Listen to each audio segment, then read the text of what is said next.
Concept 48.3, action potentials are the signals conducted by axons. So in this module, we'll really focus on the events that are taking place along the axon, and this is going to be beyond rest, right? So we're not just kind of hanging out and utilizing the proteins that are responsible for establishing resting membrane potential. We're really ready to conduct that signal. And we'll talk about different ways in which we can yield an action potential in a few slides. Now, in thinking about this particular portion, consider all the events that occur at the action potential with respect to ion movement, with respect to membrane permeability. Think about all those things which we'll go through, in the upcoming voice thread comments, but I just want you to have it already in the back of your mind. And this particular image, which was in the Campbell slide deck, I just moved into the title for this concept, but I just think that it's a nice way of looking at a technique and thinking about how that technique can provide us with information that we otherwise wouldn't have about an action potential trend. And your Campbell book has just like a very small statement about how the assay works. So I just like you to take a look at that and just think about how that assay can help provide further clarity on how the action potential behaves. So as we continue our discussion of how neurons work, I want to bring up one behavior of proteins that we talked about a little bit last semester, but not in a lot of detail, but it becomes very relevant in our discussion of the nervous system. And that's the role of channels, but channels that are regulated by fluctuations in membrane potential. So initially, when we were thinking about resting membrane potential, those channels that we saw were leak channels. They stayed in an open conformation, and that allowed for the movement of solutes down their respective gradients. There was also our sodium-potassium pump, in which we were depending on changes of conformation induced by phosphorylation of that protein, shifts in affinity of different ions that drives the desire to move facing one way or the other. In this scenario, we're thinking about how a membrane potential change can impact the conformational state of that channel. So it's not about being open. It's not about a binding event initiating it. We're specifically able to regulate these channels by a voltage. And when that gate is closed, we're not going to have ions flowing across the membrane, but when it's open, we can. And the catalyst for opening that is going to be the right voltage, or perhaps voltage in conjunction with a timing event, because some things are fast to open, some things are slightly slower to open. Now, it's important to keep in mind what is serving as a means of regulation here, which again, I know I keep coming back to this area, but voltage and membrane potential will initiate the process of opening. And then if it goes back to an initial state, then we can revert. So we can go back and forth here, right? So if we have the right membrane voltage, then that gate's going to open. But remember that the movement is still going to be down its gradient. So in this image, initially anyhow, you had a ton of solutes in the extracellular fluid. But once we initiated this process and opened up this voltage gated channel, then a lot of those solutes were able to make their way through this pore and enter into the cytosol. Okay, so we can conduct movement of solutes down their respective gradients, but in order to do that, a particular channel would need to be opened by a fluctuation in membrane potential. And this is really what's going to drive a lot of the events that allow for conduction of an electrical impulse along the length of the neuron. So here we have two graphs, and these are showing us local disturbances. So changes that are happening in a localized region of the neuron that leads to some type of response. And these are examples of graded potentials. And so a graded potential is going to be a change in polarization. And when it comes to these changes, it can either lead to a depolarization, which I have in green, or a hyperpolarization, which is shown in red. When it comes to graded potentials, if it is a depolarization event, then there is going to be a reduction in the magnitude of the membrane potential. So meaning the difference that we see on either side of the phospholipid bilayer lowers, and that's going to raise the number. So at rest, remember we said it's approximately negative 70 millivolts. If we have a depolarization event, this is a stimulus that is going to reduce the magnitude of membrane potential and cause that numerical value to increase, right? Get closer to zero.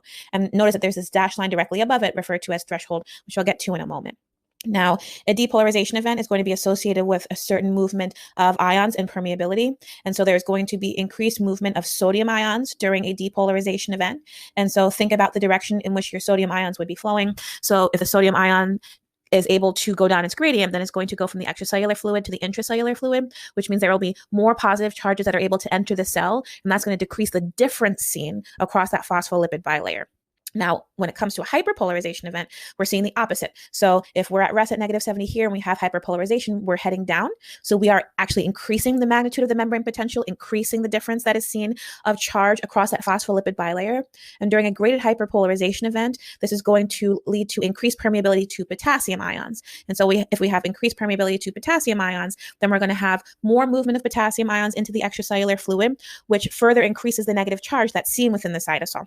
So when you're thinking about how to describe depolarization and hyperpolarization, really think about how the quantifiable portion is changing, what that means in terms of the difference seen across the phospholipid bilayer, and then also think about what influence that would have on a neuron's ability to elicit a response. Now, when it comes to a local disturbance, such as a graded potential, and both of these are examples of graded potentials. They're just moving in opposite ways. A graded potential has the ability to vary based on the strength of the stimulus. So when you're looking at both of these lines, notice how you have one that's shown, I'm just going to change the color of my pencil here. You have one that's shown at this height, and you have one that's shown a little bit higher. And so that one that's higher, there is a stronger strength of stimulus there. Okay, so we were able to achieve a more pronounced reduction in magnitude from this particular local disturbance versus the one that's below it. Same thing for the hyperpolarization. You may have an event that leads to just a slight increase in terms of the magnitude, or you can have a slightly more significant one. But the idea is that with a graded potential, you have the ability to vary the strength of the stimulus, and you can see that can be visualized within the graph. When it comes to local potentials, they also get weaker as they spread from the site of stimulation. So the signal can start to dissipate. If we don't do something with it, then it kind of just is not going to be able to be utilized. And when it comes to a graded potential, it's reversible. And so when we have that stimulation, then that stimulation gets removed, the membrane voltage returns to resting, right? So if we don't capitalize on the depolarization event, then eventually it's just going to come back down to -70 and nothing's really happened. So these are, again, both examples of graded potentials. We're looking at changes in polarization, whether it's a depolarization event or a hyperpolarization event. And I want you to think about how these changes in membrane potential can influence neuron behavior, but then I also want you to compare it with the action potential, which I'll show you in the next slide. So if we think about the previous slide with depolarization, hyperpolarization, you can have a balance between things that are excitatory or inhibitory, and they can be important with respect to how information is relayed within the nervous system. Now, when a graded potential is strong enough, then it can elicit an action potential. So notice here that we have a strong depolarizing stimulus, and the strong depolarizing stimulus in this example is enough to reach threshold. And threshold in terms of being able to elicit an action potential in the examples that we'll go through will be -55 millivolts.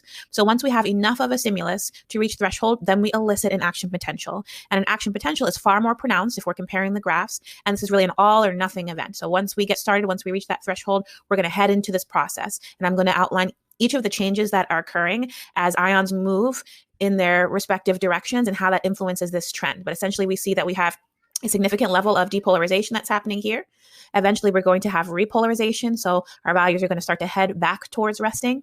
There's going to be a brief period where we kind of overshoot that resting. So if I'm looking at where this line is right here, we go a little bit lower than that. And then eventually we get back to our original position at rest. So we'll go through how each of these trends are accomplished. And you want to think about the role that voltage gated channels are playing during this process. Now, please don't confuse the voltage gated channels with the leak channels in the sodium potassium pump that we described for resting potential. Those are always there. Those are always doing their thing. But what we're focusing on right now is how we can actually elicit a signal. So we're focusing on the voltage gated channels in the next few slides. So here is really just an introduction to where we're heading to next, which is the different discrete steps that yield an action potential. So action potentials are due to changes in membrane potential, and that's a concept we discussed a little while ago, and this is going to be based on ion movement. So you want to think about where ions are heading and how that direction influences the trend that we see that is characteristic of an action potential. This is also an opportunity to think about what we discussed a little bit when it comes to the cardiovascular system, but we didn't really think about it in terms of action potential trends in ions because we hadn't arrived at this material yet. So now, and the trends don't look exactly the same, but that's not a concept that we'll go through. That's really more of an anatomy and physiology thing. But now that you'll have this level of application, you can start to think about how ions and protein-protein interactions that allow for cells to communicate with one another are also really essential to the contraction of myocardial cells. Okay, let's go through the action potential, and I want you to really assess what is happening. Where are we if we overlay this with the graph I showed you a moment ago? What are our voltage-gated channels up to? So when it comes to the initial part, so prior to actually achieving that kind of dramatic depolarization event that I showed you, we first have that resting state. Now, resting state, we don't have any opening of voltage-gated channels, but during rest, we know we have our leak channels. They're always open, and your sodium-potassium pump is always working. So when you're thinking about those things that we talked about initially, just know that that's always going to be there. The sodium potassium pump is not going to stop doing its job simply because we're eliciting an action potential. It's going to constantly be doing it. So here we're at rest, and as we focus on voltage gated channels, we find that the sodium channel is in a closed state. and our potassium channel is in a closed state. So consistently we'll use yellow or gold for the sodium channel, brown color for the potassium channel. Now for the sodium channel, notice that there's this kind of little linker region in this small little ball here. It's like a ball and chain. And this is going to be a region that we can utilize for inactivation. So it's indicated as an inactivation loop. That is something that is lacking from the potassium channel. So at rest, our voltage-gated channels are closed. So again, note that these are not the same channels that contribute towards resting potential. Those are leak channels, and they're always in an open conformation. So here we are at our initial depolarization. And so this is going to be a local potential that begins. And as a result, we see that we have an open voltage-gated sodium channel. So this one is in an open state. Sodium ions will go down their gradient, so they're going to enter the cytosol. So this will result in depolarization, a reduction in magnitude, because we're starting to bring positive charges into the cytosol, decreasing the difference seen across the phospholipid bilayer. In this initial depolarization portion of an action potential trend, notice that we don't have both of those voltage-gated sodium channels open. So we have an initial opening of the voltage-gated sodium channel. So we start some movement of sodium ions, which leads to a kind of semi-gradual depolarization event. So the distinction between the depolarization that we saw in 2 versus where we are at in 3 is that we have now reached threshold. So we've reached that negative 55 millivolts. And now we are going to find that voltage-gated channels will open up more quickly. And in this scenario, we have both of the voltage-gated sodium channels that are open. So they open up quickly, and that's going to allow for even more ions to enter the cell. And that is going to bring the membrane voltage towards a more positive integer. This is going to be a positive feedback loop. So it's going to encourage more sodium channels downstream to open as well. And that's going to allow for a rapid rise in membrane voltage. So we have a positive feedback that encourages more sodium channels to open, which encourages more sodium ions to enter the cell, which brings about a more significant change within the membrane potential such that it goes closer and closer to 0, right? So it's getting away from the negative integers because we are moving in more and more positive ions into the cell. Now, at this point, we still see that our potassium channel is in a closed conformation. Technically, potassium channels are also starting to open, but they do so much more slowly than the sodium channels. So we were rising. It was a rapid rise, so a rapid depolarization once threshold was reached. Now we'll start to fall. So as voltage passes around 0 millivolts, sodium channels become inactivated. So notice that the inactivation loop is now in such a state that it's physically blocking the channel. So this is not the same as a closed conformation. So we have open, inactivated, and then closed. So again, in the inactivated stage, your inactivation loop is physically blocking the channel. So it's not possible for the ions to go down their gradient at this point. So we also notice that during this falling phase, we have a reduction in sodium ion movement into the cell. And now we have potassium channels that are fully open. And that's going to allow for potassium ions to exit out of the cell and into the extracellular fluid. So this is going to lead to repolarization. So this is a shift of the membrane voltage back towards a negative integer. So the falling phase is a repolarization. Now, there is also going to be a refractory period at this point. And a refractory period is going to be a time in which an action potential can't be initiated. And the refractory period that is associated with this portion of an action potential is considered absolute. It's due to the temporary inactivation of these voltage-gated sodium channels. And this absolute refractory period is from the point that we essentially start this process through inactivation. So when we have inactivation, we're saying that it is absolutely impossible for there to be any additional movement of sodium ions, and therefore that would really prevent for a depolarization to come right behind this one. And this is something that we want to avoid, right? We don't want to have kind of a tetany, so to speak, and I'll explain that a little bit when we think about the clinical relevance of the neurons. So for falling phase, we're expecting a repolarization. We are now moving some positive ions out into the extracellular fluid. So we're starting to begin to increase the magnitude or difference seen across the phospholipid bilayer due to the unequal distribution of ions on either side. And again, specifically because of this state. So utilization of this inactivation loop means that we have a refractory period here. So a second action potential cannot be initiated at this current point. So notice that by the time we're at step 5 of the undershoot, we no longer have the inactivation domains or inactivation loops blocking, but our voltage-gated sodium channel is now in a closed state. Okay, so in both scenarios, sodium ions can't flow through, but now we are closed rather than inactivated. And remember, this one started earlier, so this one looks a little bit different because we're kind of like on our way to this one fully dissociating away from the bottom portion of your voltage-gated channel.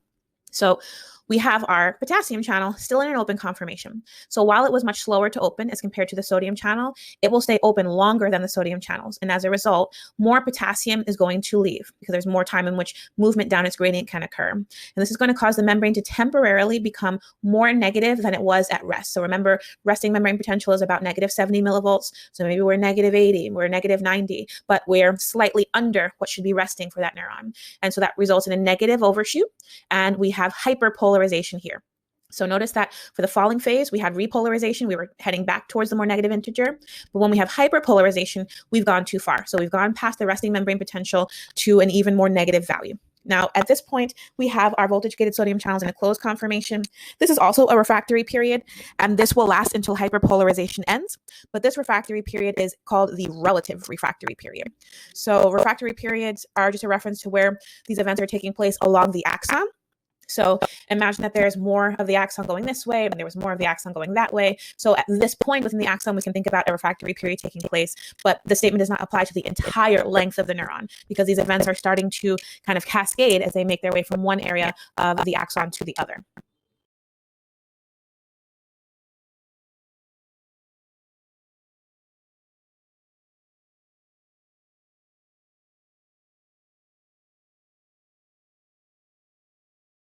So before we look at the summary as a whole, I just want to show you the fact that this is indeed cyclical. So after we have that hyperpolarization event, we eventually get back to rest. And in the resting state, everything is closed finally. So eventually that potassium channel closes up. But then in order to kind of get back to that negative 70, we still have our sodium potassium pump, our leak channels, which are responsible for maintaining a resting state. So those things which aren't visually shown here are contributing towards the ability for the neuron to go back to negative 70 and not stay within that hyperpolarized region that's shown in the undershoot. So when you're looking at this, think about the cyclical nature of an action potential. Think about how the events that occur during an action potential are different from that of a local potential or a graded potential. And when you're looking at this, the stimulus that's important, you want to be able to reach threshold. So negative 55 millivolts is threshold. That number is non-negotiable as far as anything that I would ask you.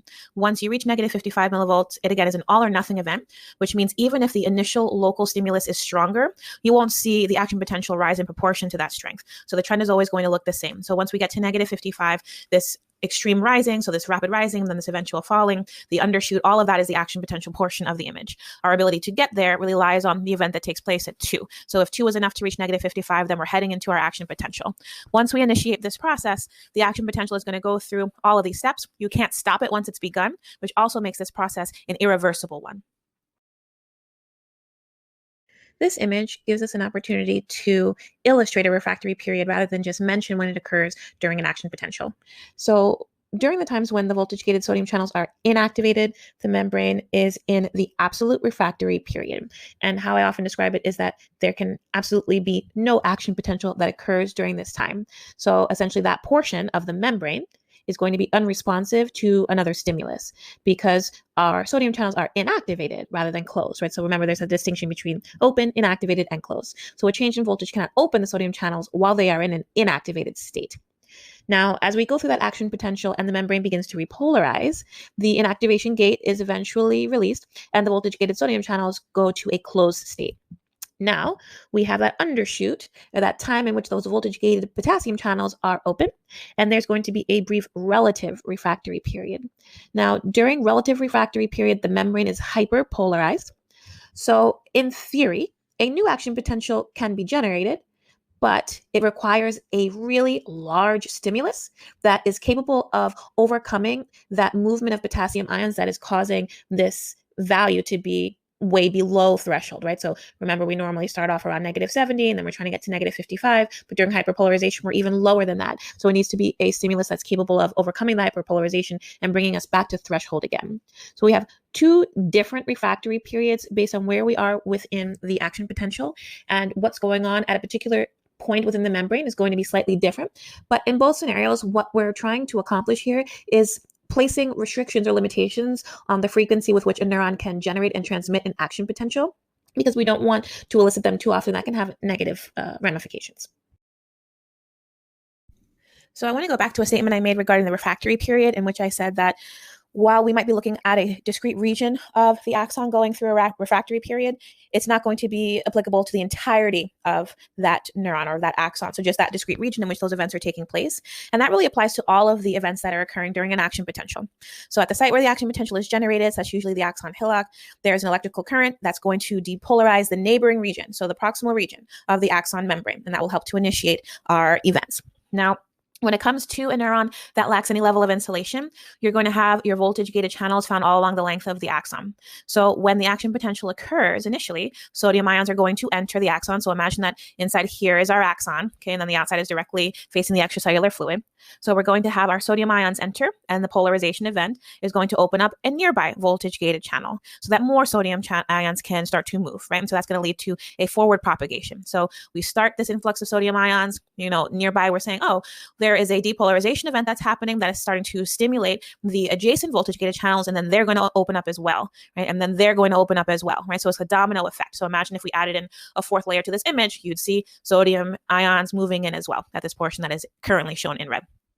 Now, behind the process, we're going to have our potassium channels, right? Because remember that they are slower to open. It happens further along within the action potential. So we are going to see our potassium ion movement start to head outwards.